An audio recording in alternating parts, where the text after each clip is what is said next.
Salut tout le monde, bienvenue sur le podcast AP qui vous est présenté par AP International, une entreprise qui se spécialise dans l'offre de services logistiques et de transport sur le plan international pour aider les manufacturiers et les distributeurs à gérer leur chaîne d'approvisionnement plus efficacement. Bonjour à tous, c'est Samuel chez AP International et bienvenue à notre troisième épisode du podcast AP. Je suis en compagnie de mon collègue, M. Francis Martel, qui co-animera l'épisode avec moi aujourd'hui. Salut Sam, merci pour l'accueil. Salut Francis, ça fait plaisir. Francis et moi sommes très heureux de vous présenter notre invité aujourd'hui qui a un parcours de vie exceptionnel. Certains d'entre vous la connaissez déjà, c'est certain. Puis, sans plus tarder, Madame Chantal Petitclerc. Bonjour Madame Petitclerc, comment ça va? Bonjour, ça va très bien. Bienvenue au podcast AP. On sait que votre horaire est, j'imagine, très chargé. Donc, merci énormément pour le temps que vous nous consacrez. On est convaincus que nos auditeurs et les gens de notre communauté vont triper en vous écoutant. Ben, c'est sûr. Moi, j'en ai des frissons. Merci. Monsieur Richard, qui est PDG chez AP International, quand il nous a présenté, quand il nous a dit que vous devriez faire un podcast avec Chantal. Chantal Petitclerc. Je la connais. C'est comme si je dans la maison, dans le salon, puis d'écouter les Olympiques, les Paralympiques, puis d'écouter RDS, puis d'entendre, de vous voir à la télé. Puis là, je dis, attends une minute, on va-tu vraiment y parler? C'est spécial. Alors, pour ceux et celles qui sont moins familiers avec le parcours de notre invité, Chantal est une ancienne athlète, comme Francis l'a mentionné, qui a participé aux Jeux olympiques, aux Jeux paralympiques et aux Jeux du Commonwealth. Elle a remporté un total de 21 médailles, dont 14 médailles d'or. Et aujourd'hui, en fait, excusez-moi, je n'ai pas précisé, c'était en pratiquant l'athlétisme en fauteuil roulant. Et aujourd'hui, elle siège maintenant, depuis 2016, au sein du Sénat canadien. Chantal, pouvez-vous nous expliquer, puis vous parler de votre parcours professionnel, puis aussi, c'est quoi qui a déclenché votre passion pour le sport? En fait, le sport est arrivé dans ma vie un petit peu par accident, suite à mon accident. Moi, je suis devenue paraplégique à l'âge de 13 ans, donc par la suite, c'est devenu assez important pour moi d'être en forme, de regagner de l'autonomie, de la force et tout ça. Mais très rapidement, j'ai découvert l'athlétisme en fauteuil roulant et puis c'est juste devenu rapidement une passion. Je pense que comme pour bien des gens, on commence quelque chose et puis là, je me suis découvert une passion, je le disais, puis aussi un talent et un désir de faire ce sport-là et de le faire au niveau compétitif. Donc, c'est comme ça que ça a commencé là, tout simplement. Sauf que là, ça m'a amené sur une carrière qui a duré plus de 20 ans et puis à travers 5 Jeux paralympiques et puis et plus que ça, je pense que ça a vraiment changé ma vie aussi. Wow, c'est incroyable. Puis aussi, vu qu'aujourd'hui vous êtes sénatrice de grande ville, pouvez-vous nous expliquer la transition du sport au milieu politico-économico, c'est le Sénat, dans le fond. Oui. Ouais. Non, mais c'est vrai que c'était pas, ça faisait pas partie de mes plans de carrière là, nécessairement, sauf que quand j'ai pris ma retraite du sport, donc après les Jeux de Pékin, j'ai fait quand même un certain nombre de choses. J'ai été chef de mission pour l'équipe du Canada. J'ai été entraîneur pour l'équipe britannique à Londres. Je donnais beaucoup de conférences aussi sur la motivation. Et puis, je faisais partie de plusieurs conseils d'administration. Donc, suite à tout ça, je me retrouvais à un moment de ma vie où je me disais, OK, ça va être quoi la prochaine étape de ma vie au niveau professionnel? Et c'est un peu un hasard où là, il y avait cette espèce de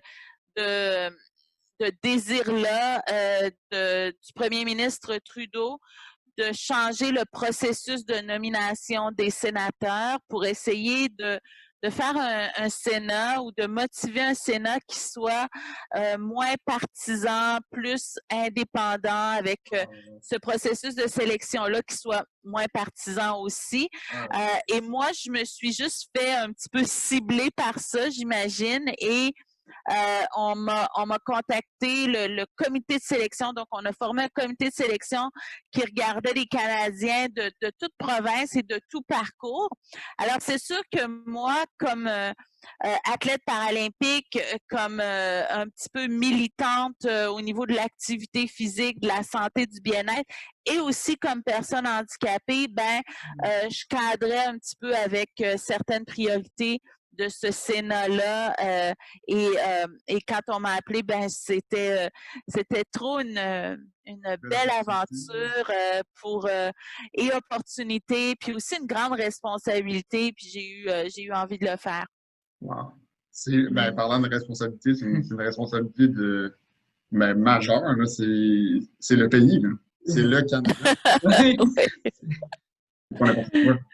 Non, c'est vrai que c'est une grande responsabilité. Puis c'est vrai aussi que quand on regarde au niveau du Sénat canadien, le Sénat canadien qui compte, qui est 105 sénateurs quand c'est plein, et au Canada, on parle de 10 à 15 % de personnes handicapées au Canada. Et la réalité, c'est que pour l'instant, je suis la seule personne handicapée qui siège au Sénat. Donc c'est pas trop, je dirais, quand on se dit c'est quoi la voix de la diversité, la voix des personnes handicapées dans le processus législatif. Pas que les autres peuvent pas le faire et pas que les autres y pensent pas, mais d'avoir quelqu'un qui a une expertise vécue au niveau des droits des personnes handicapées, c'est important. Puis je suis très consciente de cette responsabilité-là. Ouais, surtout que c'est là, tu sais, vous l'avez dit, là, c'est la première personne. C'est celle qui fait les pas. Là. Fait que vous êtes c'est vraiment. C'est clé, c'est majeur pour venir à ce qu'on a dit tantôt. Ça nous amène à une autre question, justement. C'est un peu en lien. En parlant de diversité. Vous, qu'est-ce que vous pensez des entreprises comme la nôtre? Comme la nôtre, des entreprises, des grandes, des moyennes, des petites entreprises qui s'ouvrent à la diversité. Quand on parle de diversité, ça peut être la diversité culturelle, que ce soit la nationalité de la personne, la différence d'âge entre les individus, les personnes handicapées, même le sexe de l'individu. Donc, davantage, on dirait que c'est tellement d'actualité aujourd'hui, mais c'est tellement important. Fait qu'on aimerait ça avoir votre point de vue par rapport à ça. Là. Non, mais c'est pas juste important. Je pense qu'on est à une étape au Canada, en tout cas au Québec, de la société où il faut se dire, il faut pas juste le faire parce que c'est la bonne chose de le faire. Je pense que historiquement, et si on recule loin, il n'y avait pas de diversité ou il y avait très peu de diversité dans le monde corporatif, que ce soit les multinationales ou les PME. Et tranquillement, on a eu la diversité. Les femmes ont fait leur place, les diversités culturelles aussi, les minorités racialisées. Donc, il y a eu tout ça qui s'est produit tranquillement, les personnes handicapées. Ce que je trouve important, c'est qu'il y a eu une époque pas très lointaine, et puis on est encore un peu là-dedans, où on se dit, il faut le faire parce que c'est la chose juste et correcte à faire. Et là, je pense qu'on est rendu à une étape où il faut que les compagnies, il faut que les PME, les organisations comprennent que c'est pas juste parce que c'est la bonne chose et que c'est la chose juste et correcte à faire. C'est bon pour tout le monde. C'est bon pour la productivité. C'est bon pour une organisation. Et ça, je le dis, mais il y a de plus en plus d'études qui vont le démontrer de façon quantitative et qualitative. Et moi, je suis convaincue que quand on fait face à la diversité dans notre quotidien, que ce soit pour nous comme individus, et moi, je le vis au Sénat, moi-même, je fais partie de la diversité comme personne handicapée, mais quand je suis arrivée au Sénat, et que je me retrouve avec des individus de partout au Canada, de plein d'origines professionnelles, ethniques et de groupes d'âge, ça m'enrichit énormément. C'est sûr que ça amène des défis. Tu sais, moi, ça m'amène des défis de luncher avec quelqu'un qui a un horizon professionnel tellement différent du mien. Des origines, des croyances aussi, des pratiques qui sont différentes des miennes, ça nous sort de notre zone de confort, ça nous des défis, mais ça me rend meilleur aussi, pas juste ça me rend meilleur une bonne personne, là, ça me rend plus efficace, ça me rend plus forte et ça fait quelqu'un de moi qui peut contribuer mieux. Et ça, j'y crois de façon individuelle, de façon collective, de façon et aussi pour les organisations. Donc, il y a tellement rien à perdre et tout à gagner à sortir de notre zone de confort comme individu, comme organisation, comme PME, pour se dire on embarque dans le défi de la diversité. Je pense que la diversité, ça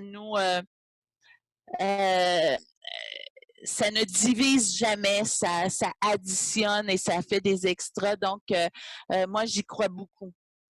C'est tellement bien dit que ça devrait être. Pas que c'est bien dit, je veux dire, c'est pas une question d'être bien dit, de bien faire ou de pas bien faire. Ça devrait être ça, point. Ça devrait être ça pour tout le monde, pour toutes les entreprises, pour toute personne. On aurait tout, il me semble que ça serait facile. Ça serait, c'est authentique, c'est simple, c'est vrai. Gardons ça de même. C'est quoi qu'il faut? Il y a de quoi je comprends pas, là. Oui.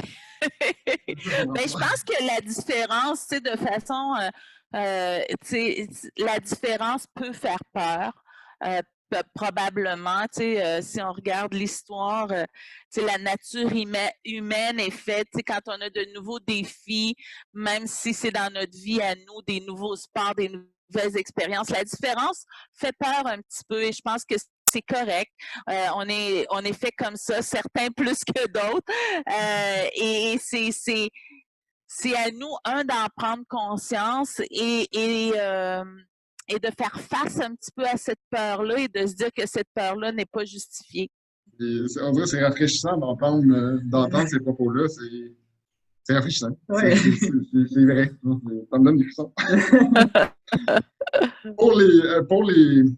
On avait deux autres questions pour vous, puis on voulait, parce que le podcast en est un qui est logistique et de transport, on voulait, la troisième question était reliée au Sénat. Je suis sûr qu'il y a peut-être des informations qui ne peuvent pas être divulguées, puis c'est tout à fait normal. Mais on voulait avoir votre opinion sur les différents défis logistiques rencontrés chez le Sénat. Que ça soit avant, pendant et après la pandémie, le COVID-19. On en parlait tout à l'heure au niveau des difficultés de communication. Quand on se parle à distance, en vidéoconférence, quand on se parle des collègues qui sont au bureau, il y en a d'autres qui travaillent à la maison, que ce soit au niveau des... Parce qu'on est dedans actuellement, mais le COVID, tout ça a retardé un petit peu, pas modifié, mais retardé les accords de libre-échange qui sont en place, l'accord entre le Canada, les États-Unis et le Mexique, anciennement le NAFTA, l'accord avec l'Europe, la frontière fermée avec le Canada et les États-Unis. Je rentre dans les détails et je m'éparpille un peu partout, là, mais je veux dire, tout ça fait en sorte que, mon Dieu, ça nous donne des mots de tête en tabarouette. Comment est-ce qu'on joue là-dedans? C'est sûr qu'il y a des défis logistiques avec le Sénat. Ben, écoutez, c'est sûr que là, on est dans une situation tellement extraordinaire que oui, ça nous a mis face à plusieurs faiblesses au niveau logistique et aussi à la réalisation que, le Sénat, bon, c'est une vieille institution.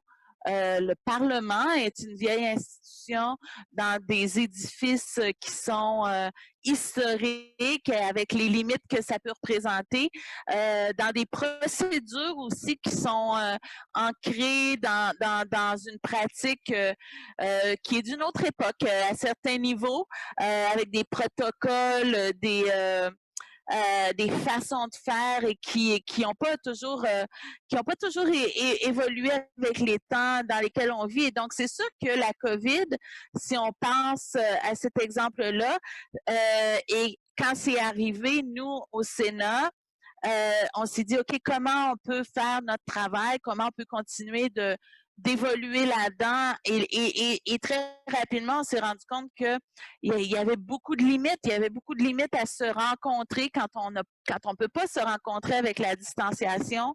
Et que là, on est dans tout le monde, dans plein de coins du pays avec des zones horaires différentes, avec aussi des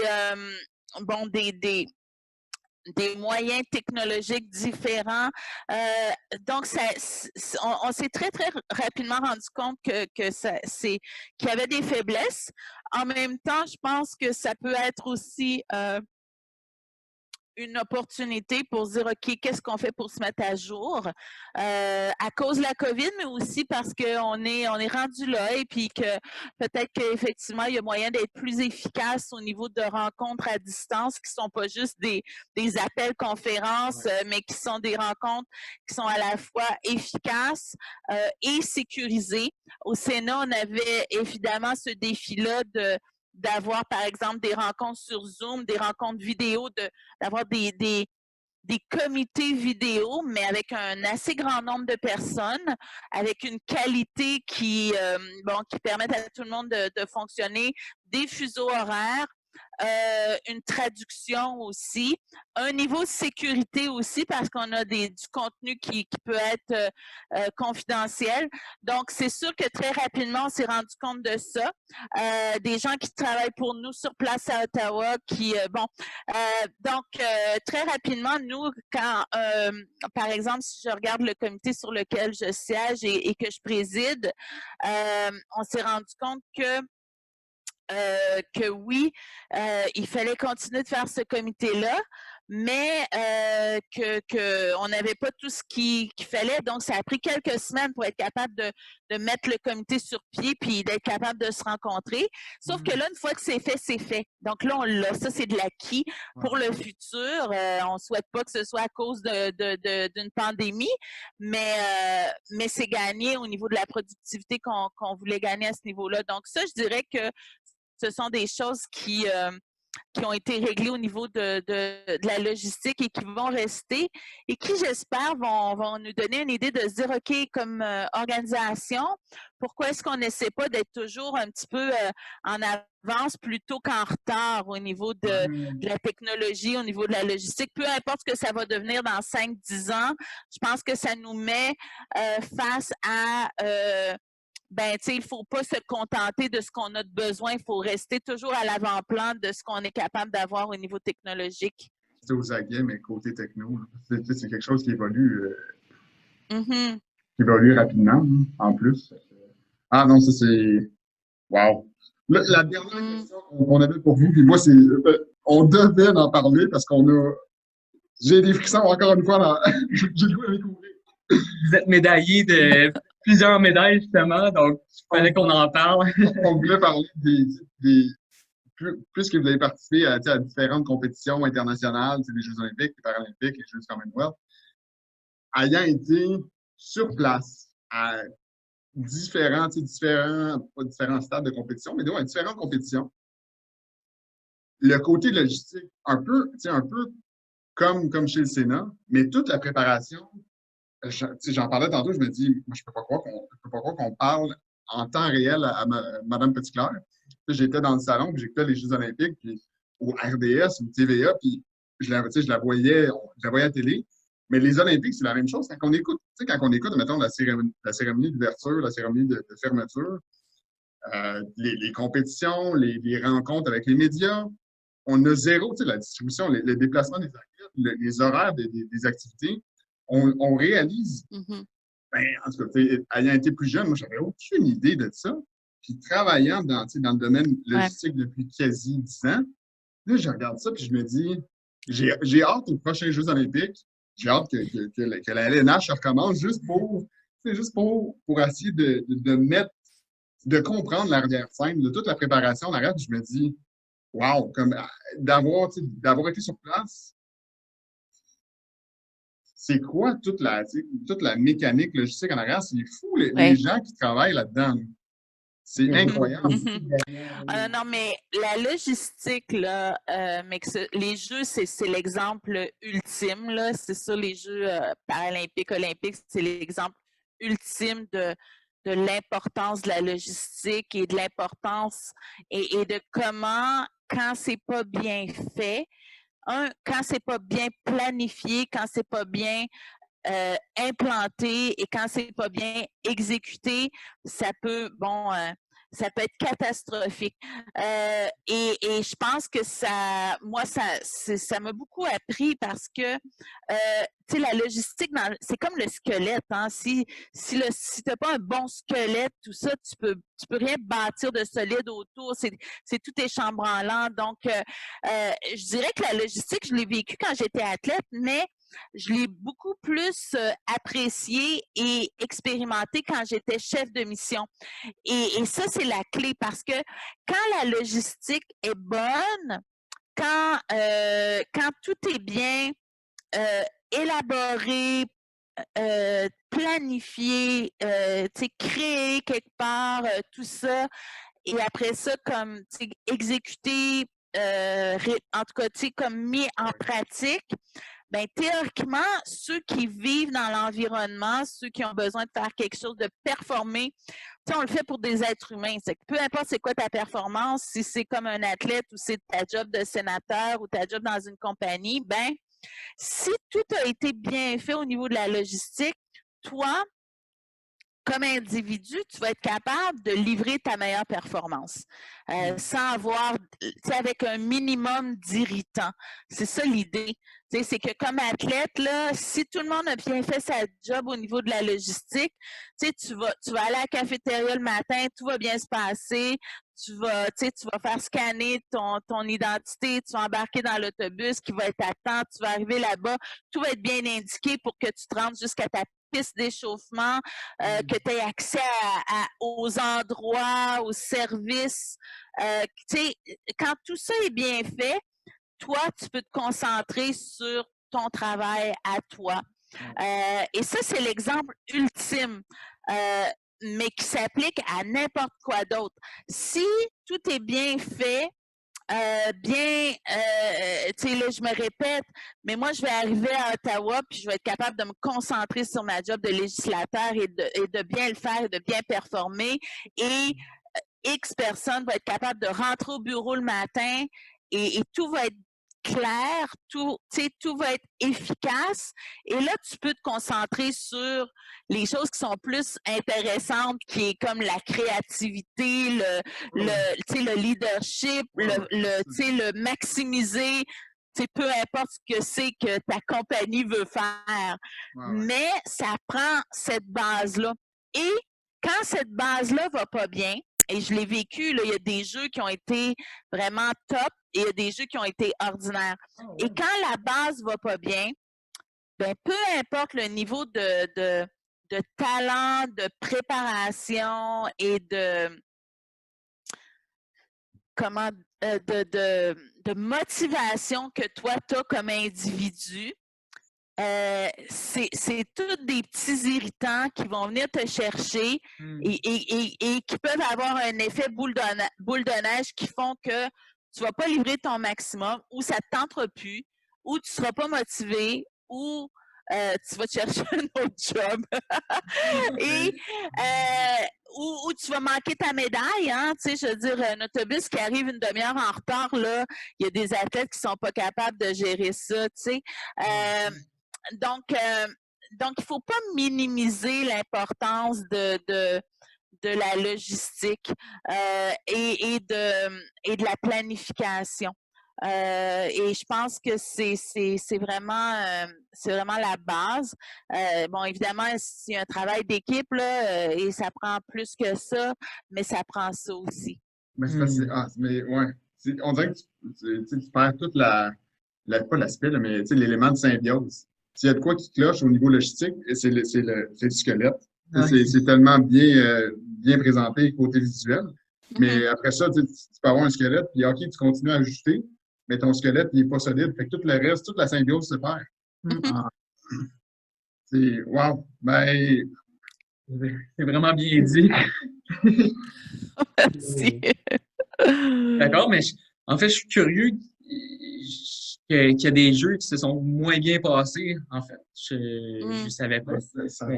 c'est ça, sur place. Ben, je veux dire, des jeux, il y a des comités organisateurs, hein, c'est énorme, là, tu sais, t'accueilles 5000 athlètes, les entraîneurs, la bouffe, tout ça. C'est des grosses machines dans des pays, et c'est pas, je veux dire, il y a des jeux où tu sens que tout a tellement été bien fait. Je pense aux Jeux de Pékin, je pense aux Jeux de Sydney. Il y a des jeux comme Athènes où, évidemment, bon, il y avait des défis au niveau de la circulation. Il y avait des trucs comme ça.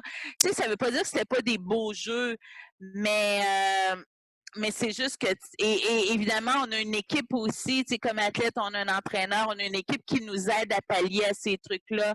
Mais moi, je sais que quand j'étais, par exemple, chef de mission à Rio, la grosse partie du travail de l'équipe canadienne, c'était de se dire,